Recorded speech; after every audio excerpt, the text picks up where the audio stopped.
Welcome to the Great Detectives of Old Time Radio from Boise, Idaho. This is your host, Adam Graham. If you have a comment, email it to me, box13 at greatdetectives.net. Follow us on Twitter at Radio Detectives and become one of our friends on Facebook, facebook.com/Radio Detectives. While our listener support campaign continues, you can support the show on a one-time basis, support.greatdetectives.net. Our focus is on one-time donations. You can also use the Zelle app, send to Box13 at greatdetectives.net, or by mail to Adam Graham, P.O. Box 15913, 15913, Boise, Idaho 83715. And I want to go ahead and thank some listeners who sent in donations that way. Thank you to Victor. Thank you to Jeffrey. And also Nancy and Ron. Now, during our listener support campaign, if you send in a donation of $20 or more, we will be happy to send you one of several ebooks, including All I Needed to Know I Learned from Columbo, All I Needed to Know I Learned from Dragnet, or Slime Incorporated. And at the level of $25 a month, we'll happily send you a Colonial Radio Theater audio drama. There are several great options, including Perry Mason. 5 different cases adapted to be close to the original books by Earl Stanley Gardner. A full list of available thank you gifts is at support.greatdetectives.net. Well, now it's time for today's episode of Box 13, The Dead Man Walks.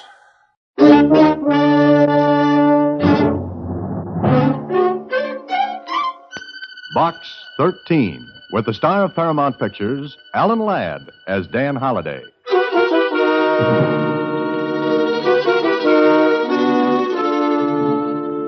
Box 13, care of Star Times.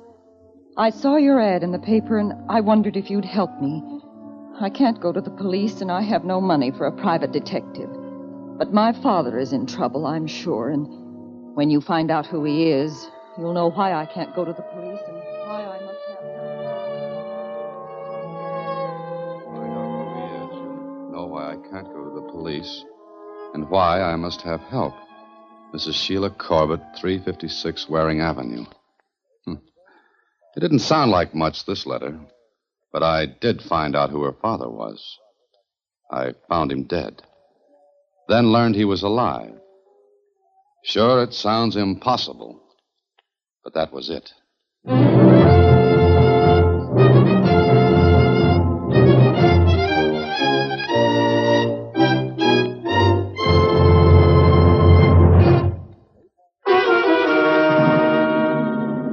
And now back to The Dead Man Walks, another Box 13 adventure with Alan Ladd as Dan Holliday.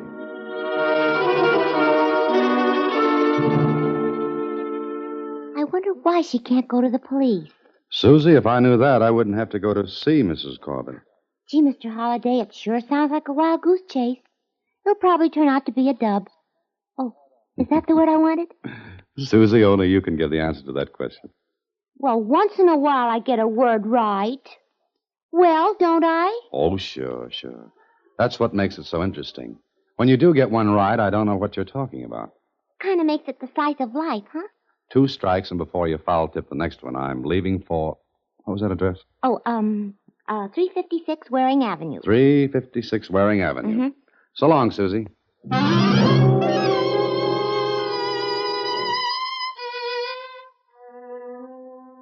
It wasn't a very nice neighborhood, 356 Waring Avenue. But the flat I entered was neat, clean scrubbed, and polished. And the woman who asked me to sit down was as neat and clean as the room. I waited for her to start things, and she did. I'm Mrs. Sheila Corbett. Yes, I guessed that. And I'm Box 13. My name's Dan Holliday. Well, I don't know how to start, Mr. Holliday. The beginning's always a good place, Mrs. Corbett. Saves time and trouble. I want you to find my father. You said you couldn't go to the police about it. Why not? Because my father is a paroled convict. Do you understand? Are you afraid he's done something? No, I know that's not true. He swore he'd go straight when he came home. But you think he hasn't. I didn't say that. But the fact that you're afraid to go to the police says so. Look, Mrs. Corbett, if he's done nothing wrong, there's nothing to be afraid of. Yes, I know. But there'd be questions. I have 2 children, Mr. Holliday. A husband who's wonderful to me. No one in this neighborhood knows about my father, so... Well... All right, Mrs. Corbett, I'll give it a whirl. But first, when did you last see your father? The day after he was released on parole. He came here. Was he all right? I don't know. You don't know? Well, I'll tell you what happened. He'd come home. He was here maybe 2 hours when the phone rang. Sheila? Sheila, telephone. Answer it, will you, Dad? All right. Hello? Oh, yeah, it's me. Why'd you call up? Look, I said nothing doing. I meant it. I'm straight now. Nothing doing. You won't get him, and I won't say where they are. Let me alone, will you? Just let me alone. Dad, who was it? Just a man I used to know. Who? Nobody you know, honey. Well, what did he want? Nothing. You were afraid. Why? Why were you afraid? It wasn't anything, Sheila. Dad, if there's something wrong... There ain't. You're on parole. I know it. Don't you think I know it? I'm sorry. No, that's all right. But, Sheila. What, Dad? Here. I want you to keep this for me. What is it? Just a piece of paper with something on it. Put it in a safe place. Keep it for me. Keep it for you? Dad, why do you say that? There's nothing to worry about, Sheila. Nothing at all. Now just forget all about it and don't worry, because there ain't anything to worry about. He said there wasn't anything to worry about, Mr. Holliday. But I was worried. He didn't come home that night. Or the next day. And you don't know where he went? No. May I see the piece of paper he gave you? Yes, here it is. Is this all? That's all. 517 Slack Street, S. Thomas, 945. Does this mean anything to you? No. Do you know the address, 517 Slack Street? Not at all. And the name, S. Thomas? I never heard it before. Do you mind if I take this? No, of course not. Do you think you know what it means? No more than you do. But I'll try to find out. How? By going to 517 Slack Street and seeing if there's a Mr. S. Thomas there.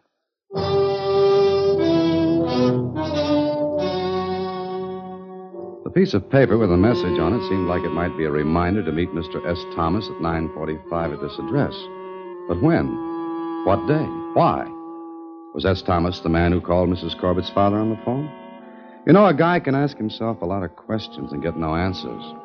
So I drove to 517 Slack Street. It was a pawn shop with everything from gold toothpicks to elephant heads. And clocks. Lots of clocks that ticked off little punctuation marks into the silence. Hello? Hello? Anybody here? Holy mackerel. Holy mackerel. Hey, what the...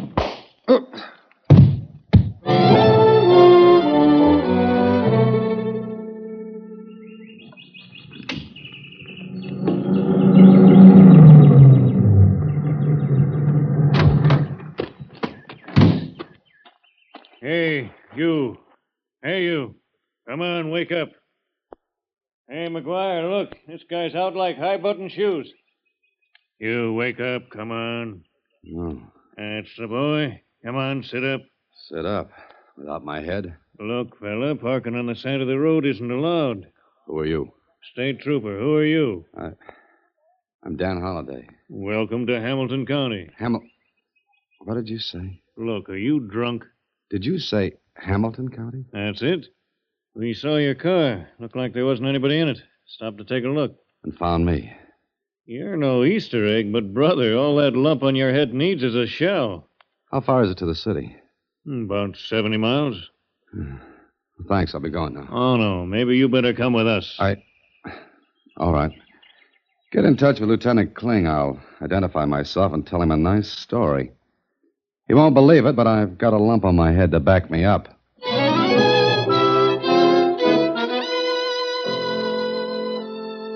right, then, all right. Let's have it from the beginning. You don't believe me, do you? You saw a dead man in that pawn shop. Then somebody teed off on me for a hole-in-one. When I woke up, I was out in the country, out in the next county. In your own car? In my own car. What time did you go to the pawn shop? It was 2:15. It's 5 now. That's better than 3 hours. And no dead bodies have been reported. I keep in touch with them. I tell you, I saw one. Whose? I didn't ask. What did he look like? Medium height, gray hair, blue suit. Go on. That's about all I can tell you. Gray. Nothing else? I didn't get to count his teeth because the roof fell in. Look, I've got a knot on my head. Doesn't that prove anything? I guess it does. But you're sure you didn't recognize the man you saw lying dead? No, I never saw him before. And you went there looking for... I'll be doggone. What's the matter? I didn't ask her his name. Her? Who? Mrs. Sheila Corbett. What? Does that flint strike a spark in your iron head? Did you ever hear of a man named Winslow? Albert Winslow? No. Ex-convict, paroled, sent up for counterfeiting. It might be. You got a picture of him? Yeah, wait a minute. Sergeant, file on Albert Winslow. Bring it in. Albert Winslow has a daughter named Mrs. Sheila Corbett. Is that it? What deduction? By the way, Winslow answers the description of your dead man, roughly. Then let's get going. Hold your horses. Bring it here, Sergeant. Yes, sir. Nice. Let's see it. There you are. Well, that's all, Sergeant. Okay. Kling, look. This is Albert Winslow, and Albert Winslow is the man I saw dead in that pawn shop. You're sure? Look, could I make this up? I guess not. Okay, Dan, let's go to your pawn shop. Let's see what we can redeem.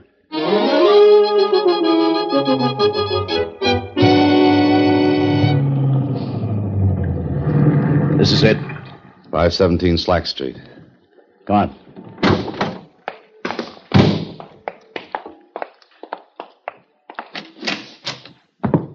This the same place? Sure it is.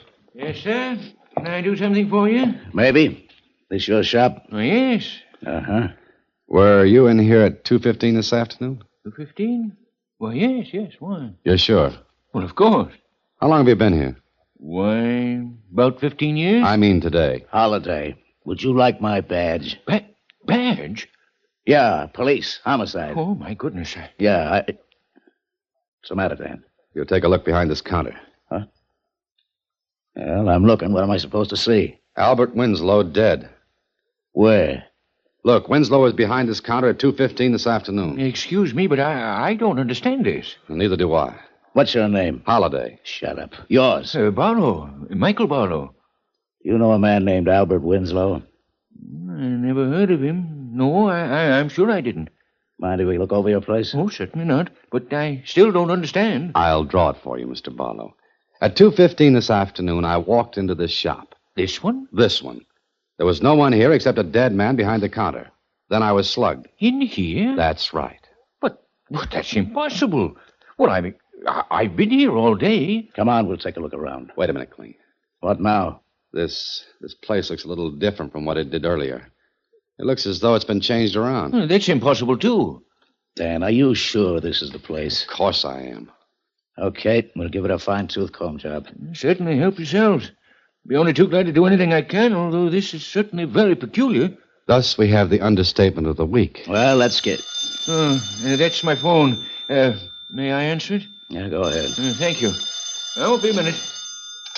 Hello? Who? Oh, yes, just a minute.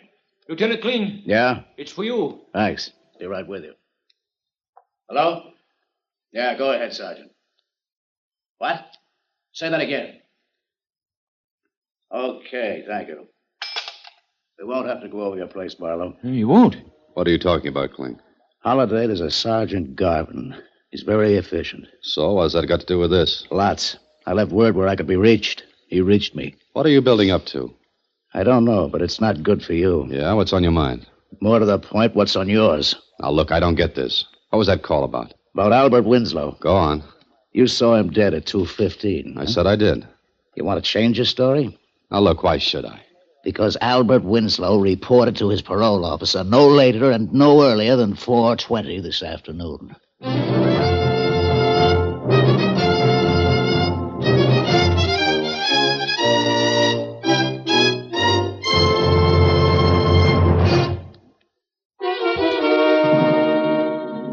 And now back to Box 13 and Dan Holliday's latest adventure, The Dead Man Walks.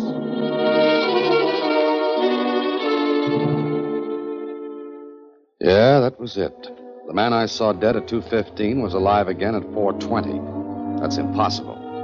Kling said it was, and better than Kling, my own common sense said it was. So later that night, I went back to see Mrs. Corbett. But you went to the police. You promised you wouldn't. I'm sorry, but I had to. I saw your father. Dead. Dead, you said.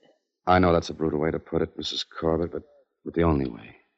And the police? There's nothing they can do or want to do. Your father reported to his parole officer. He has to do that once a month. Please, please find him. I think I did find him. Oh, no. No, it can't be. Mrs. Corbett, I've got to ask some questions. You've got to answer them. Well, I'll try. Good. Now, look, your father talked to someone on the phone. He didn't mention any names? No, Not even the name Thomas? I'm sure of it. One dead end after another. Do you know the names of any of your father's, well... Accomplices? Yes. I don't remember any names, but I can tell you the place where they used to meet. Where he was arrested. Where was it? A house in Brennan Square. 618, I think. Now, you said your father spoke to someone on the phone and said he wouldn't give them something. But I don't know what he was talking about. And you haven't heard from him at all? No. You're sure you'd get in touch with him? Oh, I know it. Okay, Mrs. Corbett. I'll try the lead you gave me. 618 Brennan Square.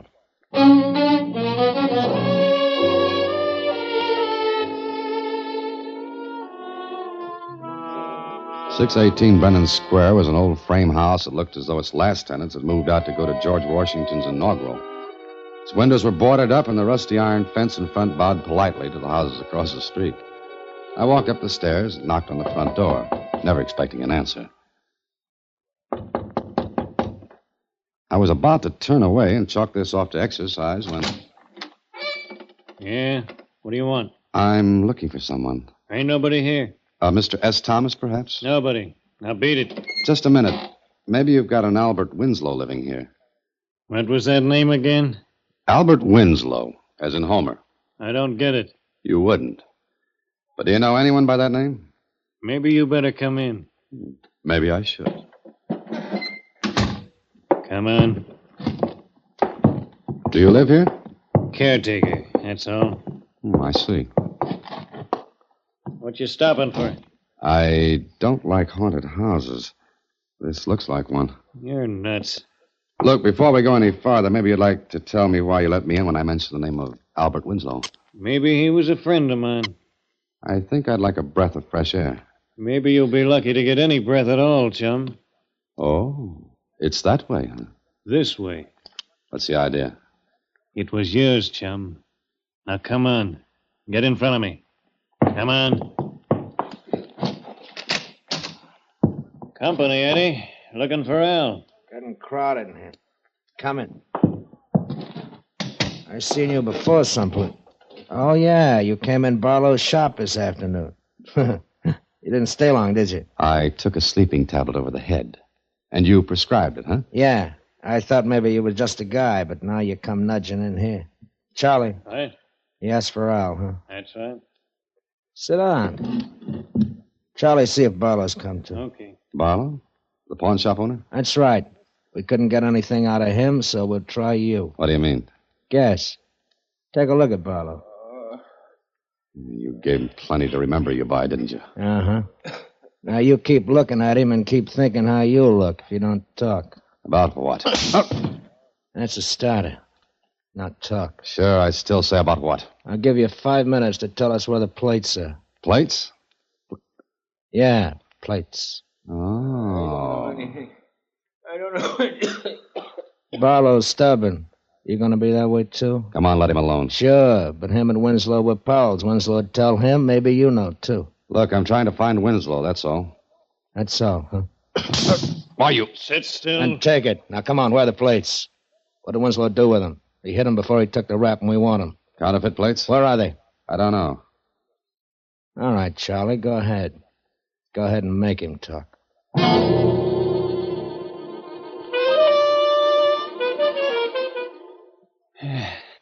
That's no use, Eddie. He won't spill. Get rid of him, then. No, either he or Barlow knows where Winslow's plates are. Barlow doesn't know, and neither do I. I think he's telling the truth, Eddie. Go through his pockets. Okay. Identification cards.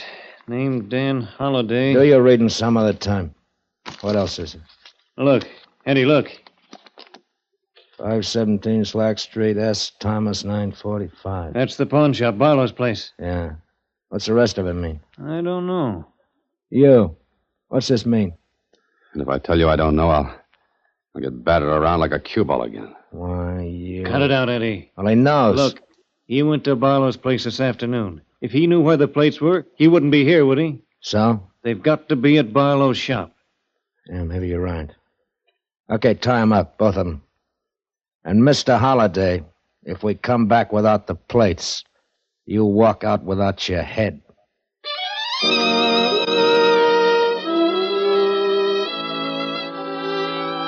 They did a good job of tying Barlow and me to the chairs. Then, when they were gone, I talked with Barlow. Barlow, are you all right? Yeah, I think so. What happened? Who were those men? They knew Albert Winslow years ago. He engraved counterfeit plates. What happened in your shop? I was in my shop early this afternoon. I hadn't seen Albert since he was released. Then he came into my shop.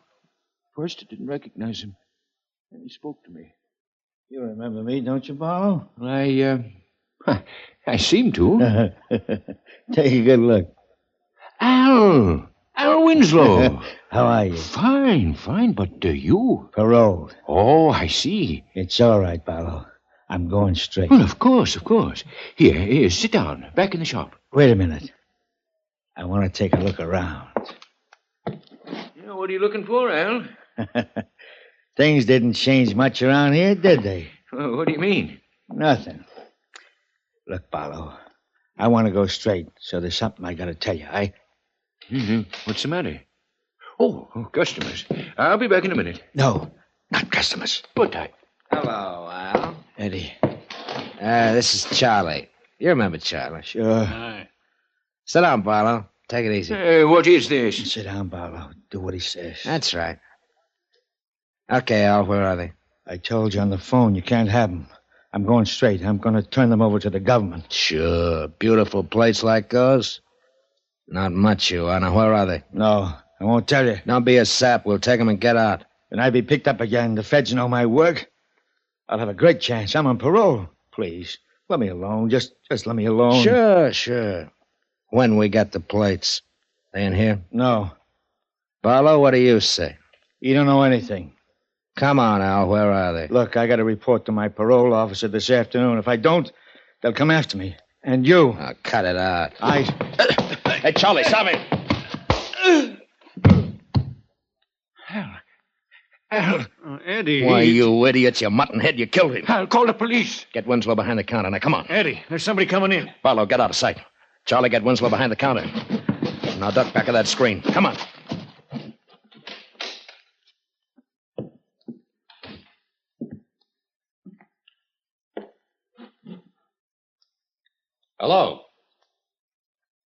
Hello? Anybody here? That was you, Mr. Holliday. Eddie hit you when you saw Winslow's body. Uh-huh. That's where I came in. But later when I went back with Lieutenant Kling, what about that? Well, I had to do what I did. They were upstairs. My wife was there. They threatened to... I see. But Winslow reported to his parole officer that afternoon, after he was dead. It was a telephone call they made from my shop. Charlie pretended to be Winslow. He told the officer he'd report in person in an hour. Then he hid Winslow's body in the basement. It's there now. Oh, nice, clever people. Now, what about those plates? Do you know where they are? No, but Winslow frequently came to see me. He was often in the shop Barlow. alone, and... Barlow, I've got it. I know where those plates are. Where? Come on, let's get out of here first. Yeah, but how? Look, there's a drinking glass on that table. I'll square my chair over there and knock the glass on the floor to break it. What? But I... Hold it. Here I go.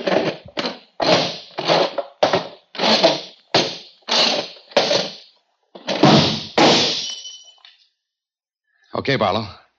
Scrape over. Overturn your chair and get a piece of glass. Cut these ropes on my hand. I've got a date with a boy named Eddie, and he who slaps last slaps best.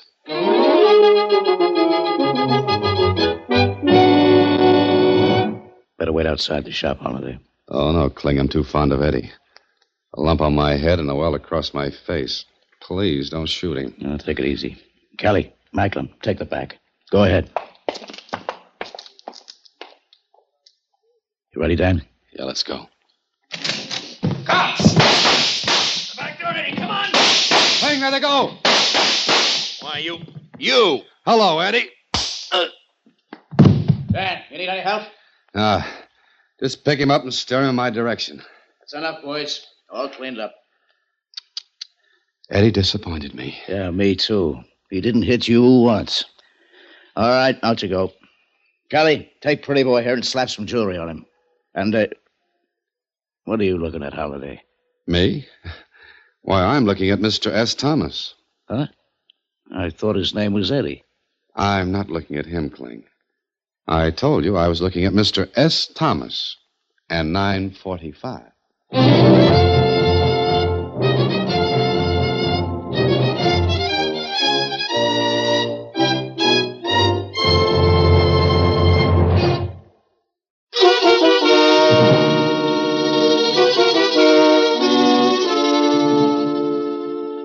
Well, go on, Mr. Holliday. What then? Who was Mr. S. Thomas, and what did 945 mean? Mr. S. Thomas, Susie, was a clock. One of the famous old Seth Thomas clocks.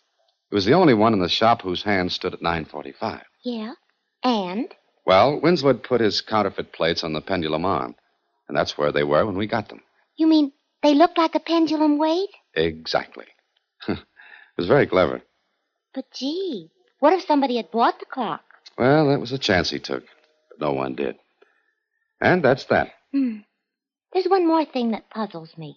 One. Yeah. Suppose Eddie and Charlie got the plates and made counterfeit money from them. So? Would they have to declare it for income tax? Income. Oh, good night, Susie. Next week, same time, through the courtesy of Paramount Pictures, Alan Ladd stars as Dan Holliday in Box 13. Box 13 is directed by Richard Sandville, with this week's original story by Russell Hughes. Original music is composed and conducted by Rudy Schrager. Part of Susie is played by Sylvia Picker, and that of Lieutenant Kling by Edmund MacDonald. Production is supervised by Vern Karstensen. Box 13 is a Mayfair production from Hollywood. Watch for Alan Ladd in his latest Paramount picture. Welcome back. I believe it's been quite a while since we actually heard Lieutenant Kling make an appearance. Now, Lieutenant Kling has been referenced and made impact in the story, but didn't actually appear in a lot of episodes. And to be honest, I didn't actually remember, coming into this from last time. I didn't remember him appearing at all during the second half of the season, which shows my memory is not without fault. Now it's time for some listener comments and feedback, and we start with a note from Nancy and Ron. We're still enjoying your podcast. We save them and enjoy them in the car or our boat, so we're a bit behind. We recently listened to a Boston Blackie episode involving a dude ranch in New York. During the summer of 1961, I worked as a camp counselor at a camp in New York near the Connecticut-Massachusetts borders. Because I was one of the few who rode horses, I went with a group of the older campers to go riding. I'd grown up in Michigan and rode English style, and assumed because we were on the eastern side of the country that was how we'd ride. Imagine my surprise when we arrived at a dude ranch and me in my hunt boots and jodhpurs. I hope I pronounced that right. I'd never ridden Western before and got many pitying looks from the ranch hands. Also, please feel free to use the World War II notes I sent you last year. They're too good not to be shared. Thanks from Nancy and Ron. Well, thank you so much for the note. I believe I did share them on an episode. Kind of hard to pinpoint each one, but thank you so much. Appreciate the story and you listening and how that episode of Boston Blackie brought that back. Then we have some listener comments regarding a specific episode of Box 13. Regarding the episode Daytime Nightmare, Michael O'Brien wrote, this plot turned up in a Rocky Fortune episode. The ending was a little bit different, but the rest of the story was exactly the same. Well, thanks so much, Michael. And I remember now that you mention it too, it seems like they did change a few of the details, although that may have been with, Rocky being in a very different situation than Dan, as this footloose and fancy-free guy getting his adventures through a temp agency. I think how the escape happened, there were a few details, and I don't believe his plan in that case, the villain's plan involved him killing the orderlies. But it's a very similar plot. And I think, unless the writer was the same, it may just have been a case of great minds think alike. And then we have this from Eric, who writes, at first I was skeptical about the basic premise of Box 13, but I've come around to it. It's far-fetched that an ad like that would set such a large and varied, get such a large and varied response, but the stories have been so solid that I really don't mind.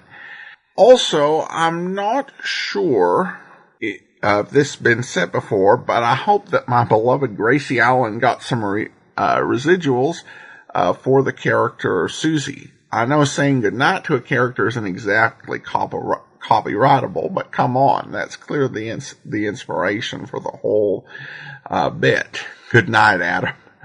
Well, thanks so much, Eric. Well, I think the whole idea of good night, don't know if I would necessarily consider that a Gracie Allen thing. If anything, it seems like that might have been something that they borrowed from The Adventures of Sam Spade, which had come to the air and been quite popular.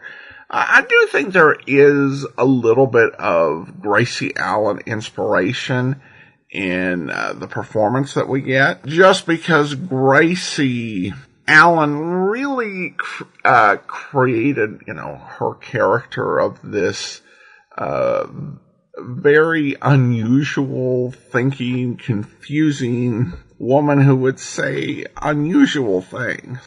I can definitely see how that might have been some of the inspiration that Sylvia Picker, drew upon. But I also don't think her character is near as good as Gracie's. But of course, there really was just one Gracie Allen. Well, thank you so much for your comment, Eric. And I do want to remind you, our listener support campaign continues. One-time donation, support.greatdetectives.net, using the Zelle app to Box 13 at greatdetectives.net, and by mail to Adam Graham, P.O. Box 15913, 15913, Boise, Idaho 83715.